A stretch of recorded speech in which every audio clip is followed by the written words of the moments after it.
Alright, from the student view in Schoology, if you submit a Word document, they will click on it, open it,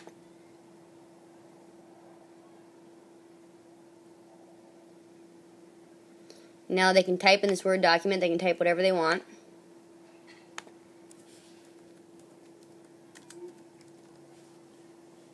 When they are done, they will go up to File, Save As, click on Google Drive. If they need to rename it, rename it.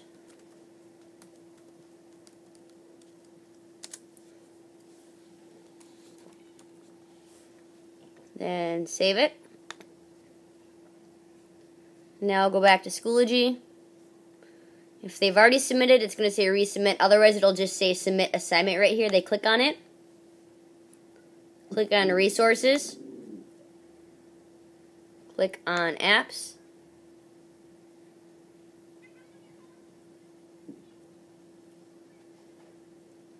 Click on the document they want to submit.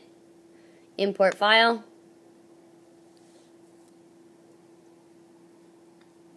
And it is submitted.